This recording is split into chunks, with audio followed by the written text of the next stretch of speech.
Hi எல்லாருக்கும் வணக்கம். நம்ம அழகே அழகு சீரியலில் ராஜலக்ஷ்மி ராகவனும் நீங்கள் எல்லாரும் ஒன்று குடிக்கிட்டீங்கல்ல, நாங்கள் 2 பேரும் இந்த வீட்டை விட்டு போகிறோம் அப்படின்னு சொல்லி வீட்டை விட்டு கிளம்புறாங்க. என்ன ராஜலக்ஷ்மி ராகவனும் எந்த பிரச்சனையில் வீட்டை விட்டு போயிட்டாங்க? அடுத்தடுத்து என்ன நடக்க போகுதுன்னு தெரிஞ்சுக்கிறதுக்கு இந்த வீடியோக்கு ஒரு லைக் போட்டுக்கோங்க.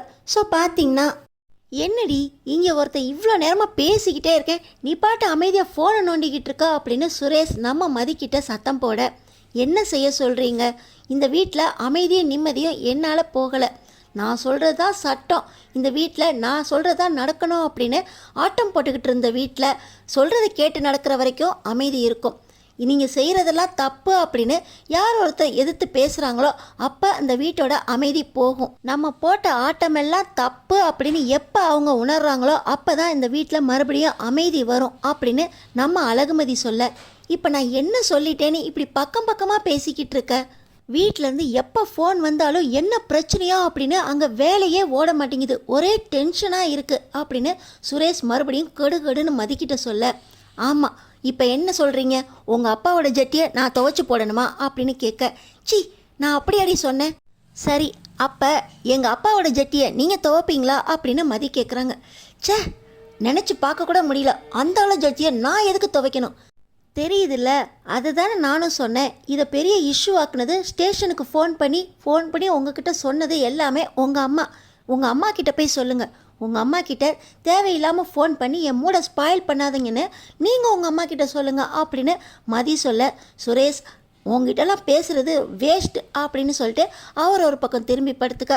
அடுத்த நாள் காலையில் பார்த்திங்கன்னா நம்ம மலர் எப்பவும் போல் எந்திரிச்சு சமைச்சிக்கிட்டு இருக்கும்போது நம்ம மதி வந்த உடனே, வந்துட்டாளா ஒன்றும் சமைக்க தெரியாது, ஆனால் கூடவே இருந்து உன் வாயையும் நல்லா பெருசு பண்ணி விட்டா, நீயும் எதிர்த்து பேச ஆரம்பிச்சிட்டா அப்படின்னு பேசிக்கிட்டே இந்த ராஜலக்ஷ்மி வெளியே ஹாலில் வந்து உட்காடுறாங்க.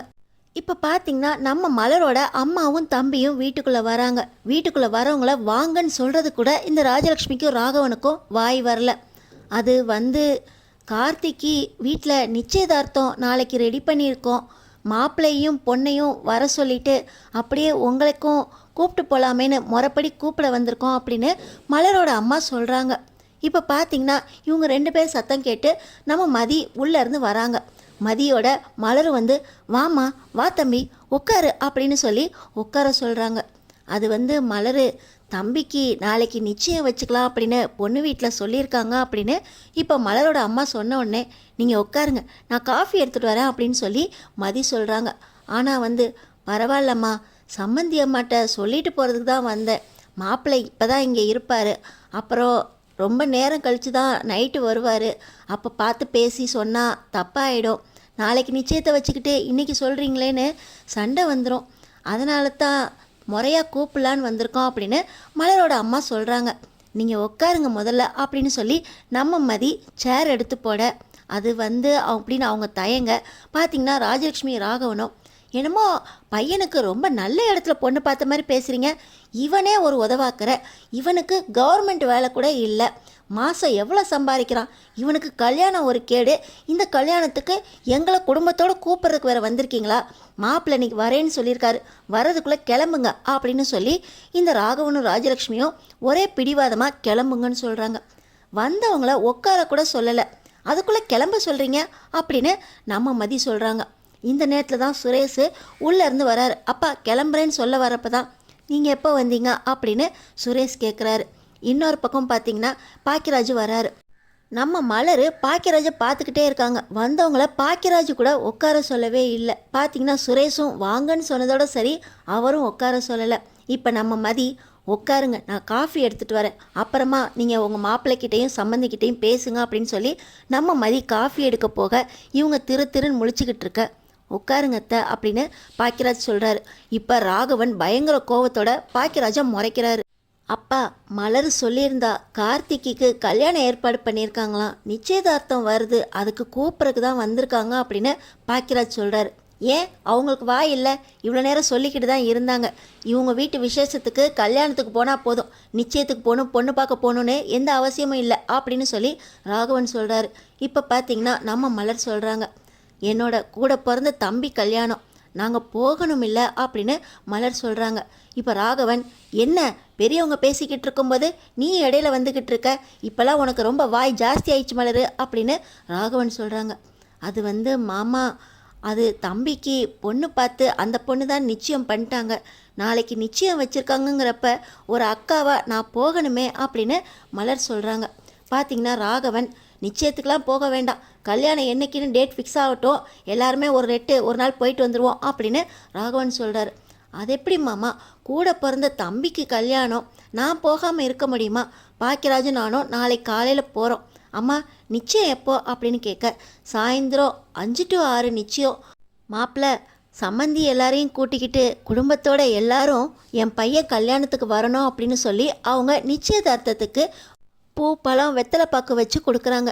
நிச்சயத்துக்கெல்லாம் இதெல்லாம் கொடுக்கணுமா அத்தை அப்படின்னு சொல்லி பாக்கியராஜ் வாங்க போக, என்னடா பாக்கியராஜ், நாங்கள் 2 பேர் பெரியவங்க இந்த வீட்டில் இருக்கோம், நீ தட்டு வாங்க போகிற அப்படின்னு கேட்க, அப்பா வந்தவங்க கிட்ட நீங்கள் முகம் கொடுத்து கூட பேசலை, தட்டு தானே வாங்குறேன், வேறு ஒன்றும் இல்லைப்பா, நீங்கள் பேசுங்க அப்படின்னு சொல்லி பாக்கியராஜ் சொல்லிக்கிட்டு இருக்கும்போது நம்ம மலர் பாக்கியராஜை ஒரு முறை முதச்சிட்டு, நீங்கள் தான் சம்மந்தின்னு வாங்கணும், அதை கூட வாங்க மாட்டீங்க, வந்தவங்களாம் மரியாதைக்கு உட்கார கூட சொல்லலை, காஃபியும் கொடுக்கல, என்னத்தை பண்ணுறீங்க, எங்கள் அம்மாவுக்கு கொடுக்க வேண்டிய மரியாதையை கொடுங்க அப்படின்னு சொல்லி மலர் பேசுகிறாங்க.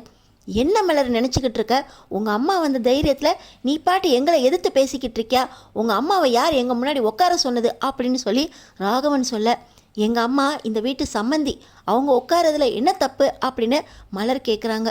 இந்த வீட்டு சம்மந்திக்கு என்ன மரியாதை கொடுக்கணும்னு எனக்கு தெரியும், அதெல்லாம் அவங்கவுங்க நடந்துக்கிற முறையை பொறுத்து இருக்குது, என்ன முறையில் இவங்கெல்லாம் நடந்துக்கிட்டாங்கன்னு இவங்களுக்கு நாங்கள் மரியாதை கொடுக்கணும் அப்படின்னு ராகவன் கேட்குறாங்க. மாமா, அவங்க இந்த வீட்டுக்கு பொண்ணை கொடுத்துருக்காங்க, இந்த வீட்டு மருமகளாக நான் உங்களுக்கு என்ன குறை வச்சுருக்கேன், இந்த நாள் வரைக்கும் எந்த குறையாவது என் மேலே சொல்ல முடியுமா உங்களால் அப்படின்னு மலர் கேட்குறாங்க. என்ன மலர் எதிர்த்து பேசிக்கிட்டு இருக்க, மாமா அத்தை முன்னாடி எப்படி பேசணும்னு இவ உனக்கு சொல்லி கொடுத்தாளா அப்படின்னு இந்த ராஜலக்ஷ்மி மதியை பார்த்து கேட்க, இதெல்லாம் அவள் சொல்லி கொடுத்து நடத்தணும்னு இல்லை, அவங்க அப்பா அம்மாவை எப்படி நடத்துறீங்கன்னு கண்ணு முன்னாடி பார்த்துக்கிட்டு இருக்கேன், மூத்த சம்பந்திக்கு இதே மரியாதை தான், அடுத்த சம்பந்திக்கும் இதே மரியாதை தாங்கிறப்போ மனசு பொறுக்க மாட்டேங்குது.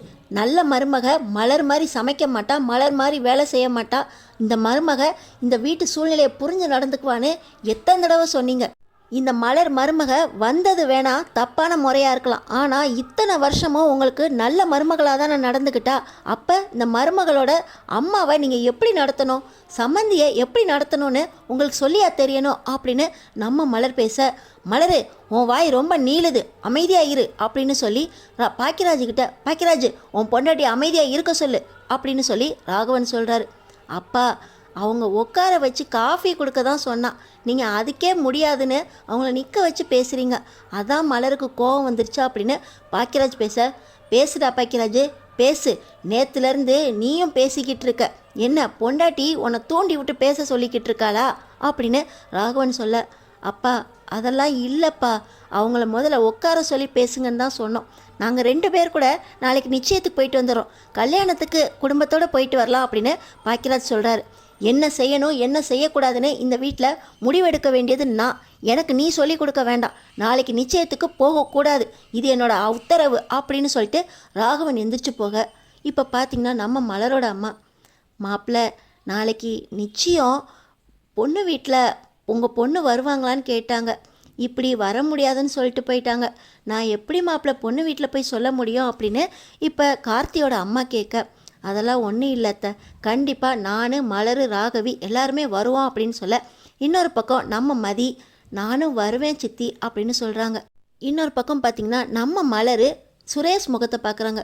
சுரேஷ், உன் கல்யாணத்தோட நீ என்ன சொல்லி என்கிட்ட கேட்ட பத்திரத்தை, என் கல்யாணத்துக்கு இந்த பத்திரத்தை கொடுத்தீங்கன்னா உங்கள் அம்மாவுக்கும் உங்கள் தம்பிக்கும் நான் மரியாதை கொடுப்பேன், வந்தால் வாங்கன்னு பேசுவேன் அப்படின்னு சொன்னீல, அந்த நிலப்பத்திரம் எங்கள் அம்மா எனக்காக கொடுத்தது, அதை கொடுக்க மாட்டேன், எங்கள் அம்மாவுக்கு கொடுக்க வேண்டிய மரியாதையை கொடுக்க மாட்டீங்க, என் தம்பியை பார்த்த இடத்துலலாம் அடிக்கிறீங்க, ஆனால் இந்த எங்கள் அம்மா கொடுத்த பத்திரம் மட்டும் வேணுமா அப்படின்னு நான் பிடிவாதமாக இருந்தப்போ நீ என்னை சொல்லி சமாதானப்படுத்தினீல, கல்யாணத்துக்கு உங்கள் அம்மா வந்தால் கண்டிப்பாக மரியாதையாக நடத்துவோம் அப்படின்னு நீ தானே சொன்ன, இப்போ எங்கள் அம்மா என் தம்பி கல்யாணத்துக்கு கூப்பிட வந்திருக்காங்க, வந்தவங்கள வாங்கன்னு சொன்னியே தவிர உட்காருங்கன்னு சொன்னியா, அவங்களுக்கு மரியாதையை கொடுத்தீங்களா, இப்போ எங்கள் அம்மா என் தம்பி கல்யாணத்துக்கு குடும்பத்தோடு கூப்பிட்றாங்க, உங்கள் அப்பாவும் உங்கள் அம்மாவும் வரமாட்டேன்னு சொல்லிட்டாங்க.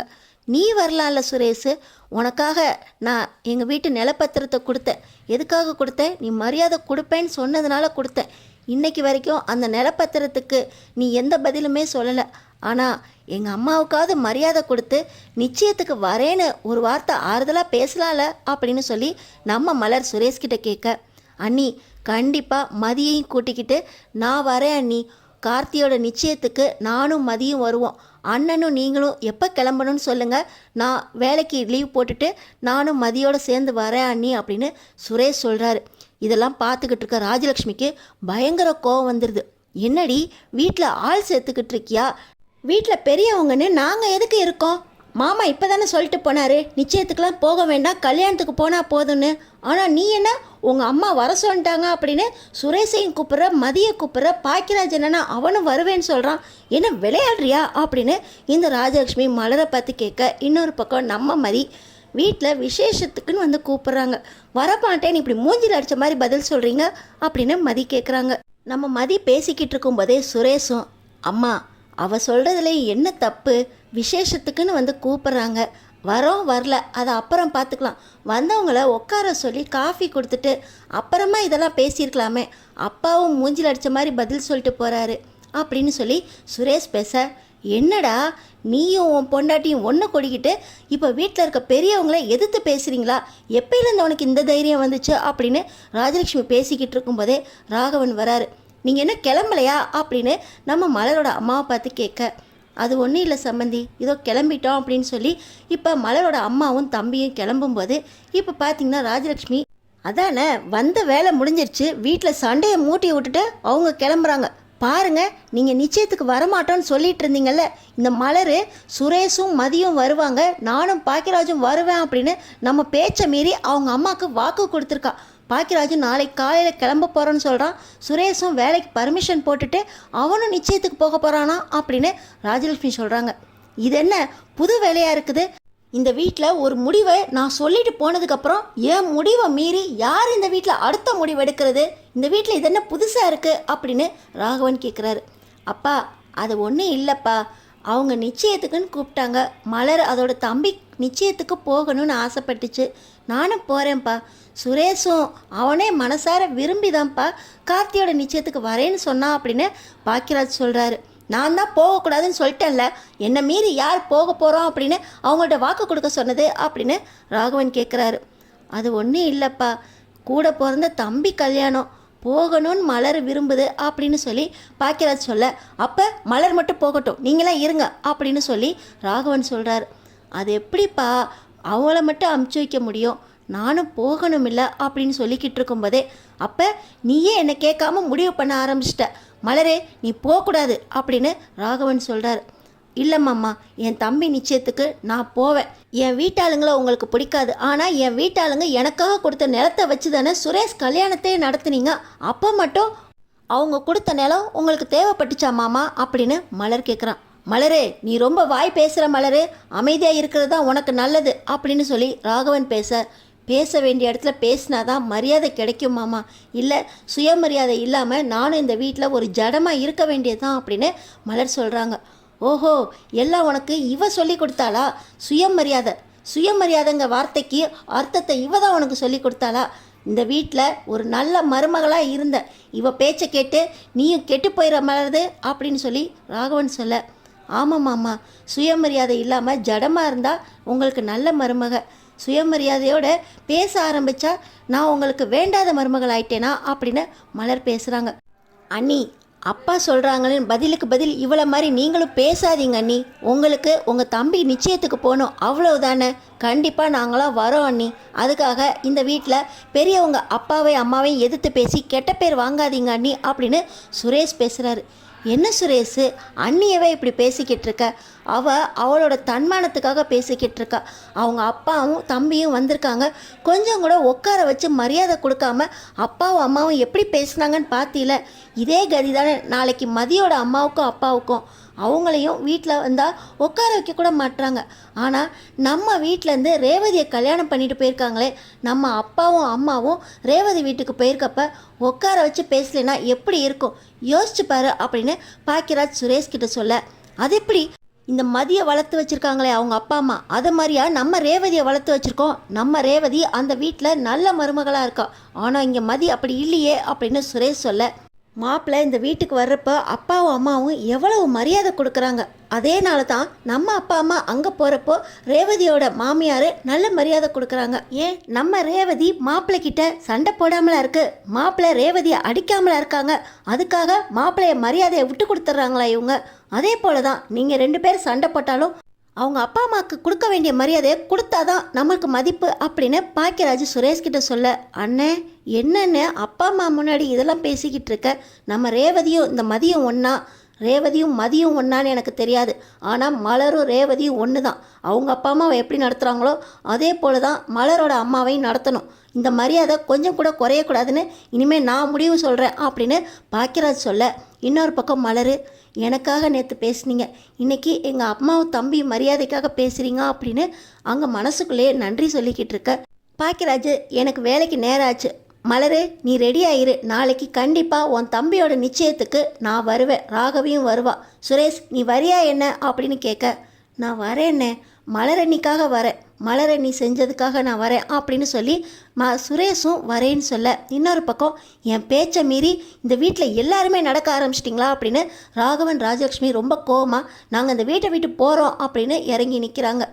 அப்பா எதுக்கு எதை முடிச்சு போட்டுக்கிட்டு இருக்கீங்க, வீட்டில் பெரியவங்க நீங்கள் எடுக்கிறது தான் முடிவு அப்படின்னு சுரேஷ் சொல்ல, பாக்கியராஜ் அப்பாவும் அம்மாவும் தப்பான முடிவு எடுக்கிறாங்க சுரேஷ், அவங்க வீட்டில் போக சொல்லி நம்ம சொல்லலை, அதுக்காக மலரோட தம்பி நிச்சயத்துக்கு போகக்கூடாதுன்னு இல்லையே, அப்பா அம்மா நீங்கள் வீட்டை விட்டு போகக்கூடாது அப்படின்னு சொல்லி பாக்கியராஜ் ஆர்டர் போட, எங்களுக்கே ஆர்டர் போடுறியா அப்படின்னு சொல்ல, நம்ம மதி பார்த்திங்கன்னா, யோ சம்மந்தக்காரங்க நிச்சயத்துக்கு போகிறதுக்கு வழி இல்லாமல் நீங்கள் வீட்டை விட்டு போகிறீங்களா அப்படின்னு நம்ம மதி கேட்க, என்ன வழி இல்லாமல் நாங்கள் எதுக்கு இந்த வீட்டை விட்டு போகணும் அப்படின்னு சொல்லி இந்த ராகவனும் ராஜலக்ஷ்மியும் வீட்டில் எவன் எப்படியோ போங்க, நாங்கள் நிச்சயத்துக்கு வரமாட்டோம் அப்படின்னு சொல்லிட்டு இவங்க உள்ளே போக, நம்ம மலரோட வார்த்தைக்கு கட்டுப்பட்டு சுரேஷும் கண்டிப்பாக நம்ம மலரோட தம்பி கல்யாணத்துக்கு போகிறது யாருக்கெல்லாம் பிடிச்சிருக்கோ நம்ம சேனலுக்கு சப்ஸ்கிரைப் பண்ணி அடுத்தடுத்த மலர் மதி கூட்டணி எதுலெல்லாம் ஜெயிக்குதுன்னு பார்க்குறக்கு நம்ம சேனலை சப்ஸ்கிரைப் பண்ணி தொடர்ந்து பாருங்கள்.